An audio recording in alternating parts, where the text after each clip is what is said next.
വചനം ആത്മമാരിയ ആത്മീയമാമുണർവാലേ ദീപ്തമാക്കണേ. വചനം മഴയായി പെയ്യും കൃപതൻ നിറവായൊഴുകും വിടുതൽ നൽകുന്ന വചനം അറിവിൻ്റെ പൊരുളാകും വചനം സൗഖ്യമാ ജീവന. ആത്മീയ ഉണർവ്. പിതാവിൻ്റെയും പുത്രൻ്റെയും പരിശുദ്ധാത്മാവിൻ്റെയും നാമത്തിൽ ആമേൻ. കാരുണ്യവാനായ കർത്താവെ, ഈ നിമിഷങ്ങളിൽ വചനം ശ്രവിക്കുന്ന ലോകം മുഴുവനുമുള്ള ജനങ്ങളെ അങ്ങയുടെ കരങ്ങളിലേക്ക് സമർപ്പിക്കുന്നു. എവിടെയൊക്കെ അങ്ങയുടെ വചനം പ്രഘോഷിക്കപ്പെടുന്നു അവിടെയെല്ലാം അത്ഭുതങ്ങളും അടയാളങ്ങളും സംഭവിക്കട്ടെ. യേശുനാമത്തിൻ്റെ ശക്തിയും മഹത്വവും ഞങ്ങളുടെ ജീവിതങ്ങളിൽ, ഞങ്ങളുടെ കുടുംബങ്ങളിൽ വെളിവാകട്ടെ. ഞങ്ങൾ കടന്നു പോകുന്ന എല്ലാ ദുഃഖങ്ങളെയും, എല്ലാ നൊമ്പരങ്ങളെയും, പ്രതിസന്ധികളെയും അങ്ങയുടെ തിരുഹൃദയത്തോട് ഞങ്ങൾ ചേർത്ത് വയ്ക്കുന്നു. വിശ്വസിച്ചാൽ നിങ്ങൾ ദൈവമഹത്വം ദർശിക്കും എന്നുള്ള വചനം ഞങ്ങൾ ഹൃദയത്തിൽ സൂക്ഷിക്കുന്നു. വിശ്വാസത്തോടെ ഈ നിമിഷങ്ങളിൽ അങ്ങയുടെ തിരുസന്നിധിയിലായിരിക്കുന്ന, അങ്ങയുടെ വചനം ശ്രവിക്കാനായി കടന്നു വരുന്ന ഓരോ വ്യക്തിയെയും വലത് കരമുയർത്തി അനുഗ്രഹിക്കണമേ. അവിടുത്തെ വാഗ്ദാനമായ പരിശുദ്ധാത്മാവിനെ നൽകി അഭിഷേകം ചെയ്ത് ശക്തിപ്പെടുത്തണമേ. അങ്ങയുടെ സാന്നിധ്യം ഈ നിമിഷങ്ങളിൽ ഞങ്ങൾക്ക്, ഞങ്ങളുടെ കുടുംബങ്ങളിൽ, ഞങ്ങളായിരിക്കുന്ന ഇടങ്ങളിൽ അനുഭവവേദ്യമാകട്ടെ. പരിശുദ്ധ അമ്മേ, സകല വിശുദ്ധരെ, സകല മാലാഹമാരെ ഞങ്ങൾക്ക് വേണ്ടി പ്രാർത്ഥിക്കണമേ. ആമേൻ. പ്രിയമുള്ളവരെ, നമുക്ക് വിശുദ്ധ മർക്കോസ് അറിയിച്ച സുവിശേഷത്തിൻ്റെ 5-ാം അധ്യായത്തിൽ നിന്നും ഒരു വചനഭാഗം ശ്രവിക്കാം. യേശു വീണ്ടും വഞ്ചിയിൽ മറുകരയെത്തിയപ്പോൾ ഒരു വലിയ ജനക്കൂട്ടം അവന് ചുറ്റും കൂടി. അവൻ കടൽ തീരത്ത് നിൽക്കുകയായിരുന്നു. അപ്പോൾ സിനഗോഗ അധികാരികളിൽ ഒരുവനായ ജായിറോസ് അവിടെ വന്നു. അവൻ യേശുവിനെ കണ്ട് കാൽക്കൽ വീണ് അപേക്ഷിച്ചു, എൻ്റെ കൊച്ചുമകൾ മരിക്കാറായി കിടക്കുന്നു. അങ്ങ് വന്ന് അവളുടെ മേൽ കൈകൾ വച്ച് രോഗം മാറ്റി അവളെ ജീവിപ്പിക്കണമേ. യേശു അവൻ്റെ കൂടെ പോയി. യേശു സംസാരിച്ചു കൊണ്ടിരിക്കെ സിനഗോഗ അധികാരികളുടെ വീട്ടിൽ നിന്നും ചിലർ വന്ന് പറഞ്ഞു, നിന്റെ മകൾ മരിച്ചു, ഗുരുവിനെ ഇനിയും എന്തിന് ബുദ്ധിമുട്ടിക്കുന്നു? അതുകേട്ട് യേശു സിനഗോഗ അധികാരിയോട് പറഞ്ഞു, ഭയപ്പെടേണ്ട, വിശ്വസിക്കുക മാത്രം ചെയ്യുക. പത്രോസും യാക്കോബിൻ്റെ സഹോദരൻ യോഹന്നാനും ഒഴികെ മറ്റാരും തന്നോടുകൂടെ പോരാൻ അവൻ അനുവദിച്ചില്ല. അവർ സിനഗോഗ അധികാരിയുടെ വീട്ടിലെത്തി. അവിടെ ആളുകൾ വലിയ ബഹളം വയ്ക്കുന്നതും ഉച്ചത്തിൽ കരയുന്നതും അലമുറയിടുന്നതും അവൻ കണ്ടു. അകത്തു പ്രവേശിച്ച് അവൻ അവരോട് പറഞ്ഞു, എന്തിനാണ് നിങ്ങൾ ബഹളം വയ്ക്കുകയും വിലപിക്കുകയും ചെയ്യുന്നത്? കുട്ടി മരിച്ചിട്ടില്ല, ഉറങ്ങുകയാണ്. അവർ അവനെ പരിഹസിച്ചു. അവനാകട്ടെ അവരെ എല്ലാവരെയും പുറത്താക്കി. അനന്തരം പെൺകുട്ടിയുടെ മാതാപിതാക്കന്മാരെയും തൻ്റെ കൂടെയുണ്ടായിരുന്നവരെയും കൂട്ടിക്കൊണ്ട് അവളെ കിടത്തിയിരുന്നിടത്തേക്ക് അവൻ ചെന്നു. അവൻ അവളുടെ കൈക്ക് പിടിച്ചുകൊണ്ട്, ബാലികെ എഴുന്നേൽക്കൂ എന്നർത്ഥമുള്ള തലീത്ത കും എന്ന് പറഞ്ഞു. തൽക്ഷണം ബാലിക എഴുന്നേറ്റ് നടന്നു. അവൾക്ക് 12 വയസ്സ് പ്രായമുണ്ടായിരുന്നു. അവർ അത്യന്തം വിസ്മയിച്ചു. ആരും ഈ വിവരം അറിയരുത് എന്ന് യേശു അവർക്ക് കർശനമായ ആജ്ഞ നൽകി. അവൾക്ക് ഭക്ഷണം കൊടുക്കാൻ അവൻ നിർദ്ദേശിച്ചു. പ്രിയമുള്ളവരെ, നാം ഒക്കെ ഒരുപാട് തവണ ധ്യാനിച്ചിട്ടുള്ള, നമുക്കെല്ലാം പരിചിതമായ ഒരു വചനഭാഗമാണ് മർക്കോസ് അറിയിച്ച സുവിശേഷത്തിൻ്റെ 5-ാം അധ്യായത്തിൽ ദൈവം ജായിറോസിൻ്റെ മകൾക്ക് നൽകുന്ന ഈ അനുഗ്രഹം. ഈ വചനഭാഗത്തിലൂടെ കടന്നു പോകുമ്പോൾ 2 അത്ഭുതങ്ങളാണ് അവിടെ സംഭവിക്കുക. ഒന്ന്, ക്രിസ്തു ഈ മകളെ മരണത്തിൽ നിന്നും കരം പിടിച്ച് ജീവിതത്തിലേക്ക് വഴി നടത്തുന്നു. രണ്ടാമത്, ജായിറോസിൻ്റെ ഭവനത്തിലേക്കുള്ള യാത്രാവഴിയിൽ രക്തസ്രാവക്കാരിയായ ഒരു സ്ത്രീക്ക് സൗഖ്യം ലഭിക്കുന്നു. രണ്ടും വലിയ അത്ഭുതങ്ങളായിരുന്നു, വലിയ അടയാളങ്ങളായിരുന്നു. പ്രിയമുള്ളവരെ, ഈ 2 അത്ഭുതങ്ങളും പരിശോധിക്കുമ്പോൾ ഒരു കാര്യം നമുക്ക് വ്യക്തമാകും. ഈ അത്ഭുതങ്ങളുടെ പിന്നിലുള്ള ഒരേ ഒരു കാരണം, ഈ വ്യക്തികൾക്ക് അല്ലെങ്കിൽ ഈ വ്യക്തികളോട് ചേർന്ന് നിൽക്കുന്നവർക്ക് ആഴമായ വിശ്വാസമുണ്ടായിരുന്നു എന്നതാണ്. യേശുവിൽ ആശ്രയിക്കാൻ, യേശുവിനോട് ഹൃദയം ചേർത്ത് വയ്ക്കാൻ പൂർണ്ണ മനസ്സോടെ കടന്നു വന്ന വ്യക്തികളായിരുന്നു അവർ. ജായറോസ് യേശുവിൻ്റെ മുൻപിലേക്ക് കടന്നു വന്ന് ഇപ്രകാരമാണ് പറയുക: എൻ്റെ കൊച്ചുമകൾ മരിക്കാറായി കിടക്കുന്നു, അങ്ങ് വന്ന് അവളുടെ മേൽ കൈകൾ വെച്ച് രോഗം മാറ്റി അവളെ ജീവിപ്പിക്കണമേ. പ്രിയമുള്ളവരെ, യെശയ്യായുടെ പുസ്തകത്തിൻ്റെ 65-ാം അധ്യായം 24-ാം തിരുവചനം ഇപ്രകാരം നമ്മോട് പറയുന്നുണ്ടല്ലോ: വിളിക്കും മുൻപേ ഞാൻ അവർക്ക് ഉത്തരമരുളും, പ്രാർത്ഥിച്ച് തീരുന്നതിന് മുൻപേ ഞാനത് കേൾക്കും. എത്ര മനോഹരമായ കൃപ നിറഞ്ഞ ഒരു വചനമാണ്. വിളിക്കും മുൻപേ നമുക്ക് ഉത്തരം നൽകുന്ന ദൈവം, പ്രാർത്ഥിച്ച് തീരുന്നതിന് മുൻപേ അത് കേൾക്കുന്ന തമ്പുരാൻ. വീണ്ടും അതേ പുസ്തകത്തിൻ്റെ 58-ാം അധ്യായം 9-ാം തിരുവചനം ഇപ്രകാരം ഓർമ്മിപ്പിക്കുന്നു: പ്രാർത്ഥിക്കുമ്പോൾ ഞാനവർക്ക് ഉത്തരം നൽകും, നിലവിളിക്കുമ്പോൾ ഇതാ ഞാനെന്ന് മറുപടി നൽകും. പ്രിയമുള്ളവരെ, അത് തന്നെയാണ് ഇവിടെ ഈ സുവിശേഷ ഭാഗത്ത് സംഭവിക്കുന്നത്. ഈ ജായറോസ് എന്ന് പറയുന്ന വ്യക്തി യേശുവിൻ്റെ മുൻപിൽ വന്ന് ഹൃദയം തുറന്ന് വിശ്വാസത്തോടെ ഒരു പ്രാർത്ഥന ഉയർത്തുകയാണ്. ഇതാ തൽക്ഷണം അവിടുന്ന് മറുപടി നൽകുന്നു. യേശു അവൻ്റെ കൂടെ പോയി എന്നാണ് വചനം പറയുക. യേശു അവൻ്റെ കൂടെ യാത്ര ആരംഭിച്ചു. ജീവിതത്തിൻ്റെ തകർന്നു പോകുന്ന നിമിഷങ്ങളിൽ, ജീവിതത്തിൽ ഒറ്റപ്പെട്ടു പോകുന്ന അവസരങ്ങളിൽ, ഒരുപക്ഷെ എല്ലാം അവസാനിക്കാറായി എന്ന് നമ്മൾ ചിന്തിക്കുന്ന ചില രോഗങ്ങളിലും അസ്വസ്ഥതകളിലും പ്രിയമുള്ളവരെ, ഹൃദയം തുറന്ന് വിശ്വാസത്തോടെ ദൈവസന്നിധിയിലേക്ക് കടന്നു വരുമ്പോൾ ഇതാണ് സംഭവിക്കുക: അവൻ നമ്മോടൊപ്പം ഒരു യാത്ര ആരംഭിക്കും. ദൈവം നമ്മുടെ ജീവിതത്തിലേക്ക്, നമ്മുടെ കുടുംബങ്ങളിലേക്ക് നമ്മോടൊപ്പം യാത്ര ചെയ്യുന്നത് അനുഭവിച്ചറിയാൻ നമുക്ക് കഴിയും. ഇതാ യേശു അവിടേക്ക് കടന്നു ചെല്ലുമ്പോൾ വഴിയിൽ തന്നെ വെച്ച് ഒരു ഭൃത്യൻ വന്നറിയിക്കുകയാണ്: അവൾ മരിച്ചുപോയി, ഇനിയും എന്തിന് ഗുരുവിനെ ബുദ്ധിമുട്ടിക്കണം. പ്രിയമുള്ളവരെ, അത് കേട്ട് ഈശോ പറയുന്നത് ഏറ്റവും അനുഗ്രഹപ്രദമായ മനോഹരമായ ഒരു വചനമാണല്ലോ: ഭയപ്പെടേണ്ട, വിശ്വസിക്കുക മാത്രം ചെയ്യുക. ചുറ്റുമുള്ളവർ എന്തും പറഞ്ഞുകൊള്ളട്ടെ, ഈ ലോകം നിന്നെ എന്തും പറഞ്ഞ് വഴിമാറ്റി നടത്താൻ ശ്രമിച്ചു കൊള്ളട്ടെ, ദൈവം നിന്നോട് പറയുന്നത് ഒരേ ഒരു കാര്യമാണ്: ഭയപ്പെടേണ്ട, വിശ്വസിക്കുക മാത്രം ചെയ്യുക.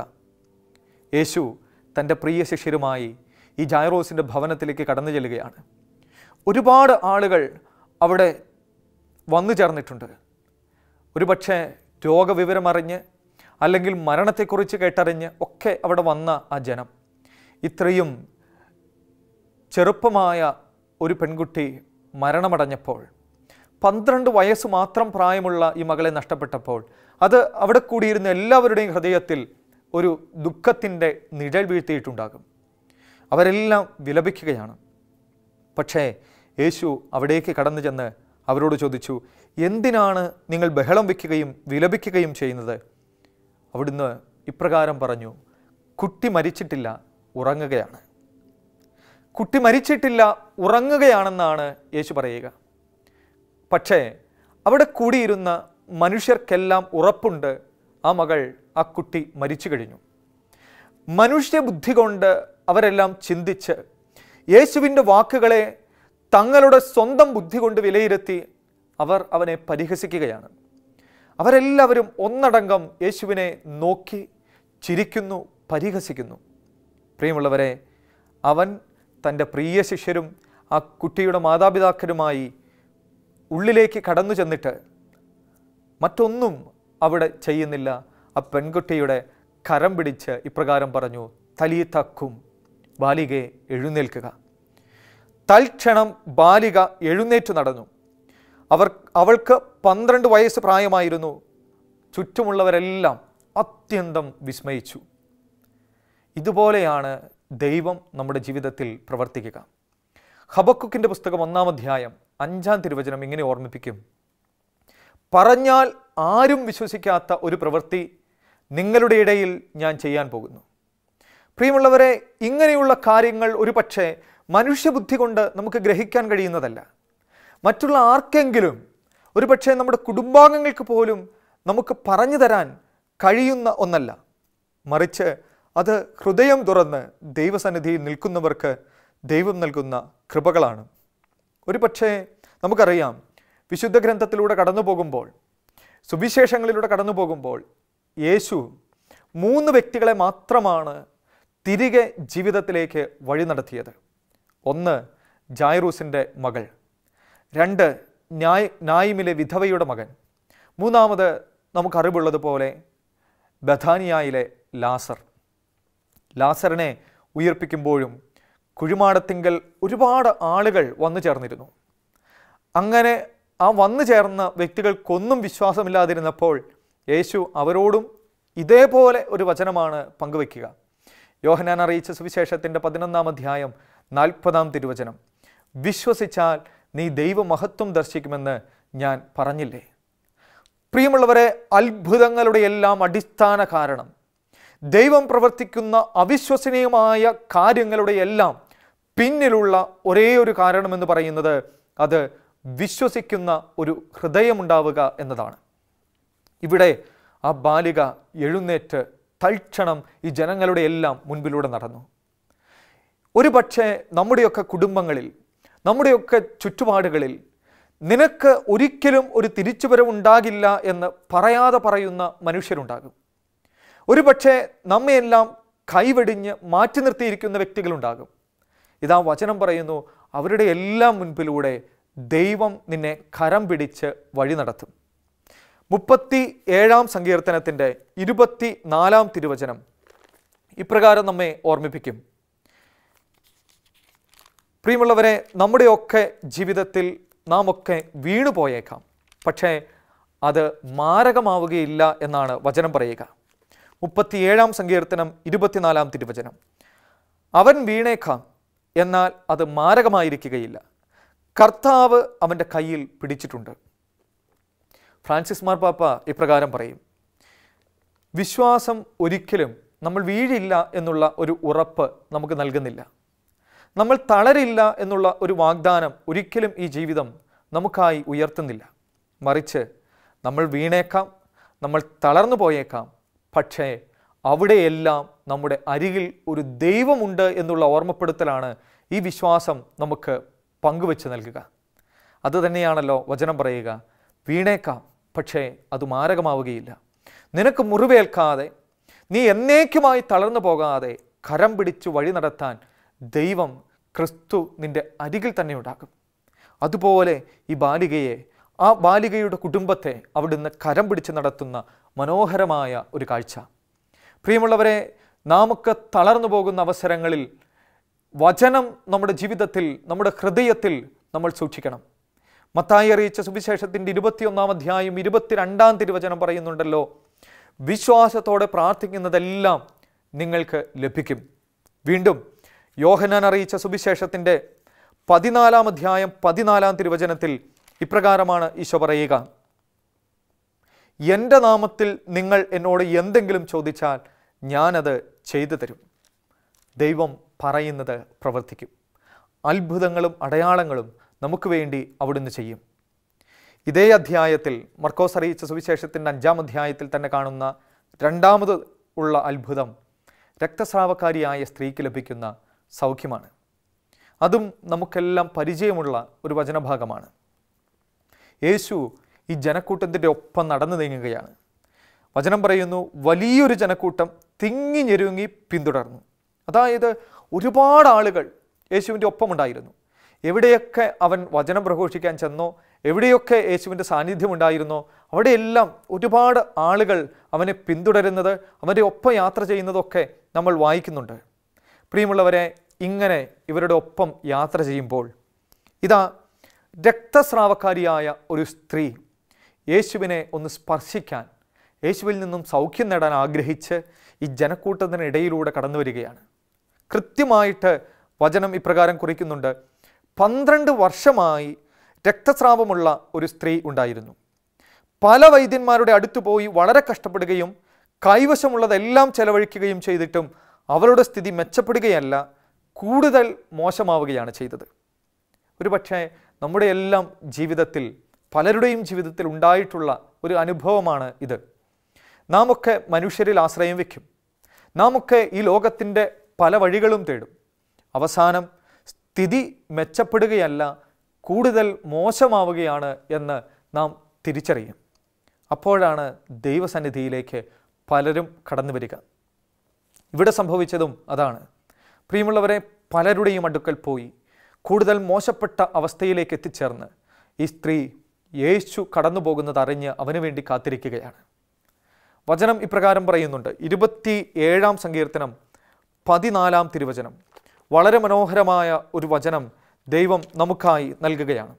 ദൈവത്തിന് വേണ്ടി കാത്തിരിക്കണം എന്നുള്ള ഒരു ഓർമ്മപ്പെടുത്തലാണ് അവിടെ നമ്മൾ കാണുക.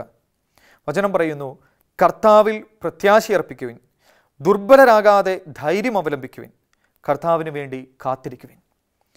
ഇങ്ങനെ കർത്താവിന് വേണ്ടി കാത്തിരിക്കാൻ തീരുമാനിച്ച ഒരു സ്ത്രീയുടെ അനുഭവമാണല്ലോ ഇത്. ഈ ജനക്കൂട്ടത്തിനിടയിൽ വെച്ച് അവൾ യേശുവിൻ്റെ വസ്ത്രത്തിൻ്റെ വിളുമ്പിൽ ഒന്ന് സ്പർശിച്ചു. ഇപ്രകാരമാണ് വചനം പറയുക, തൽക്ഷണം അവളുടെ രക്തസ്രാവം നിലച്ചു, താൻ രോഗവിമുക്തിയായിരിക്കുന്നുവെന്ന് അവൾക്ക് ശരീരത്തിൽ അനുഭവപ്പെട്ടു. 12 വർഷങ്ങൾക്ക് ശേഷമാണ് ഈ രോഗസൗഖ്യം ലഭിക്കുക. ഈ ഒരു അനുഭവം നമ്മയൊക്കെ ചിന്തിപ്പിക്കേണ്ട ഒരു കാര്യമുണ്ട്. ഒരുപക്ഷെ പ്രിയമുള്ളവരെ, ദിവസങ്ങൾ പ്രാർത്ഥിച്ചതിന് ശേഷം, ആഴ്ചകൾ പ്രാർത്ഥിച്ചതിന് ശേഷം, അല്ലെങ്കിൽ ഏതാനും മാസങ്ങൾ പ്രാർത്ഥിച്ചതിന് ശേഷം ദൈവം അതിന് മറുപടി നൽകാതെ വരുമ്പോൾ ആ പ്രാർത്ഥന തന്നെ വേണ്ടെന്ന് വെച്ച് ദൈവത്തിൽ നിന്നും തിരിഞ്ഞു നടക്കുന്ന ഒരുപാട് വ്യക്തികളുണ്ട്. പക്ഷേ ഈ സ്ത്രീയെക്കുറിച്ച് പറയുക 12 വർഷങ്ങൾക്ക് ശേഷമാണ് അവൾക്ക് സൗഖ്യം ലഭിക്കുക എന്നാണ്. അതായത് 12 വർഷങ്ങൾക്ക് ശേഷവും ദൈവത്തിൽ ആശ്രയിക്കാനും ദൈവം സൗഖ്യം നൽകുമെന്ന് വിശ്വസിക്കാനും അവൾക്ക് കഴിഞ്ഞു. അങ്ങനെയുള്ള ഒരു ഹൃദയം ആ സ്ത്രീക്കുണ്ടായിരുന്നു. അതാണ് അവളുടെ ജീവിതത്തിലെ ഏറ്റവും വലിയ ബലം, വിശ്വാസമുള്ള ഒരു ഹൃദയം.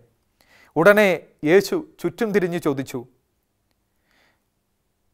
യേശുവാകട്ടെ തന്നിൽ നിന്ന് ശക്തി പുറപ്പെട്ടതറിഞ്ഞ് പെട്ടെന്ന് ജനക്കൂട്ടത്തിന് നേരെ തിരിഞ്ഞു ചോദിച്ചു, ആരാണ് എൻ്റെ വസ്ത്രത്തിൽ സ്പർശിച്ചത്? ശിഷ്യന്മാരരികിലുണ്ടായിരുന്നു. അവർക്ക് ഈ ചോദ്യം തന്നെ ഉൾക്കൊള്ളാൻ കഴിയുന്നില്ല. കാരണം ഇത്രയധികം ആളുകളുടെ ഒപ്പം നടക്കുന്ന ഒരു വ്യക്തി ആരാണ് എന്നെ സ്പർശിച്ചത് എന്ന് ചോദിക്കേണ്ട ആവശ്യം തന്നെയില്ല. കാരണം എല്ലാവരും അവനെ സ്പർശിക്കുകയായിരുന്നു.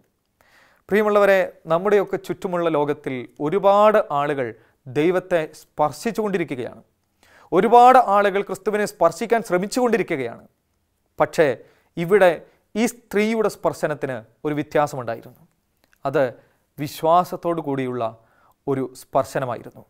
അതാണ് ഉടനെ യേശു ചോദിക്കുക, ആരാണ് എന്നെ തൊട്ടത്?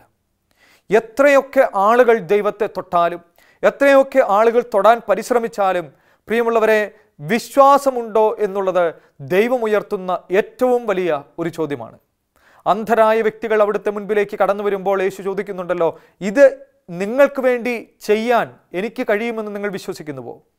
എനിക്കിത് സാധിക്കുമെന്ന് നിങ്ങൾ വിശ്വസിക്കുന്നുണ്ടോ? നിന്റെ കുടുംബത്തോട്, നിന്നോട് ദൈവം ചോദിക്കുന്ന ഒരു പ്രധാനപ്പെട്ട ചോദ്യം ഇതാണ്. വിശ്വസിക്കുന്നു എന്ന് പറഞ്ഞ് ഹൃദയം തുറന്ന് അവിടുത്തെ സന്നിധിയിലേക്ക് വരുമ്പോഴാണ് ഇങ്ങനെയുള്ള അത്ഭുതങ്ങളും അടയാളങ്ങളും കുടുംബങ്ങളിലും വ്യക്തിജീവിതത്തിലും നിറവേറുക. എത്രയൊക്കെ ജനക്കൂട്ടത്തിനിടയിലൂടെ നടന്നാലും, എത്രയൊക്കെ ആളുകൾക്കിടയിൽ നിന്ന് പ്രാർത്ഥിച്ചാലും ദൈവം നിന്നെ തിരിച്ചറിയും എന്നുള്ള ഒരു ഓർമ്മപ്പെടുത്തൽ കൂടി ഇവിടെയുണ്ട്. ഇത്രയധികം ആളുകളുടെ ഒപ്പം നടന്നിട്ടും ഈ മകളുടെ ആ വേദന തിരിച്ചറിയാൻ ദൈവത്തിന്, ക്രിസ്തുവിന് കഴിഞ്ഞു. അതാണല്ലോ വചനം പങ്കുവയ്ക്കുക.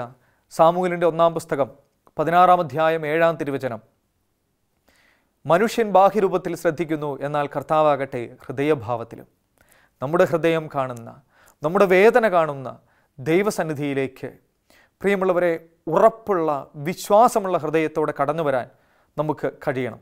വീണ്ടും യോഹന്നാൻ അറിയിച്ച സുവിശേഷത്തിൻ്റെ 16-ാം അധ്യായത്തിൽ വളരെ മനോഹരമായ മറ്റൊരു വചനം നമ്മൾ കാണും. 22-ാം തിരുവചനം. ഇപ്പോൾ നിങ്ങൾ ദുഃഖിതരാണ്, എന്നാൽ വീണ്ടും ഞാൻ നിങ്ങളെ കാണും. അപ്പോൾ നിങ്ങളുടെ ഹൃദയം സന്തോഷിക്കും. നിങ്ങളുടെ ആ സന്തോഷം ആരും നിങ്ങളിൽ നിന്നും എടുത്തു കളയുകയില്ല. ദൈവം വീണ്ടും നമ്മെ കാണും. അപ്പോൾ ഹൃദയം സന്തോഷിക്കും. ആരും ആ സന്തോഷം നമ്മിൽ നിന്നും എടുത്തു കളയുകയില്ല എന്നതാണ് അവിടുന്ന് നമുക്ക് നൽകുന്ന വാഗ്ദാനം. നമ്മുടെ ദുഃഖങ്ങളിൽ, നമ്മുടെ രോഗങ്ങളിൽ ഇങ്ങനെ വിശ്വാസത്തോടെ തിളങ്ങുന്ന ഒരു ഹൃദയവുമായി ദൈവസന്നിധിയിലേക്ക് വരാൻ നമുക്ക് കഴിയട്ടെ. വീണ്ടും വിശ്വാസത്തിൻ്റെ വെളിച്ചം എന്ന ചാക്രിക ലേഖനത്തിൽ പരിശുദ്ധ പിതാവ് ഇപ്രകാരം ഓർമ്മിപ്പിക്കുന്നുണ്ട്: വിശ്വാസം എന്നത് ഒരു കണ്ണടയാണ്. ആ കണ്ണട ധരിക്കുന്നവർക്കുള്ള പ്രത്യേകത കൂടുതൽ വ്യക്തമായി ദൈവത്തെ, ദൈവിക പദ്ധതികളെ തിരിച്ചറിയാനും കാണാനും കഴിയുന്നു എന്നുള്ളതാണ്. നമ്മുടെ ജീവിതത്തിൽ ഒരു പക്ഷേ നമുക്ക് മനസ്സിലാക്കാൻ കഴിയാത്ത, നമുക്ക് തിരിച്ചറിയാൻ കഴിയാത്ത ഒരുപാട് കാര്യങ്ങൾ കടന്നു വരും. പക്ഷേ ഈ വിശ്വാസത്തിൻ്റെ കണ്ണട നാം ധരിച്ചിട്ടുണ്ടോ എന്ന് നമ്മോട് തന്നെ ചോദിക്കണം. അപ്പസ്തോല പ്രവർത്തനങ്ങളുടെ 16-ാം അധ്യായത്തിൽ പൗലോസിൻ്റെ മുൻപിൽ നിൽക്കുന്ന കാരാഗ്രഹ സൂക്ഷിപ്പുകാരന് പൗലോസ് നൽകുന്ന ഒരു ഉത്തരമുണ്ട്. ആ മനുഷ്യൻ ചോദിക്കുന്നത് ഇങ്ങനെയാണ്: രക്ഷ പ്രാപിക്കാൻ ഞാൻ എന്തു ചെയ്യണം? 31-ാം തിരുവചനം, 16-ാം അധ്യായം 31-ാം തിരുവചനം ഇങ്ങനെ പറയും: കർത്താവായ യേശുക്രിസ്തുവിൽ വിശ്വസിക്കുക, നീയും നിന്റെ കുടുംബവും രക്ഷ പ്രാപിക്കും. പ്രിയമുള്ളവരെ, ആ അധ്യായത്തിൻ്റെ അവസാന ഭാഗത്തേക്ക് വരുമ്പോൾ ഇങ്ങനെയാണ് നാം വായിക്കുക: ആ മനുഷ്യനും അവൻ്റെ കുടുംബവും അത്യധികം സന്തോഷിച്ചു. ഒരേ ഒരു കാരണമേ അവിടെ വചനം പറയുന്നുള്ളൂ, മറ്റൊന്നും അവിടെ പറയുന്നില്ല. എന്നാൽ നാം ഇങ്ങനെ കാണുന്നു: യേശുവിൽ വിശ്വസിച്ചതുകൊണ്ട് അവനും അവൻ്റെ കുടുംബവും അത്യധികം സന്തോഷിച്ചു. ദൈവത്തിൽ വിശ്വസിക്കുന്നവർ സന്തോഷിക്കും. ദൈവത്തിൽ വിശ്വസിച്ച് ഹൃദയം തുറന്നു നിൽക്കുന്നവർക്ക് ദൈവം കൃപകളും അനുഗ്രഹങ്ങളും നൽകും. പല കാര്യങ്ങളും നമ്മുടെ ബുദ്ധിക്ക് അതീതമായത്, നമ്മുടെ ചിന്തകൾക്ക് അപ്പുറത്തുള്ളത് ദൈവം നമുക്ക് വേണ്ടി, നമ്മുടെ കുടുംബങ്ങൾക്ക് വേണ്ടി ചെയ്യും. അതാണല്ലോ ഈ 2 വ്യക്തികളുടെയും ജീവിതങ്ങളിൽ സംഭവിച്ചത്. 12 വർഷങ്ങൾക്ക് ശേഷം സൗഖ്യം ലഭിച്ച ഒരു സ്ത്രീ, മരണത്തിന് ശേഷം ജീവിതത്തിലേക്ക് തിരികെ നടന്ന ഒരു ബാലിക. പ്രിയമുള്ളവരെ, ഇങ്ങനെ വിശ്വസിക്കാൻ കഴിയാത്ത കാര്യങ്ങൾ ദൈവം നമുക്ക് വേണ്ടിയും പ്രവർത്തിക്കാനായി കാത്തിരിക്കുന്നു.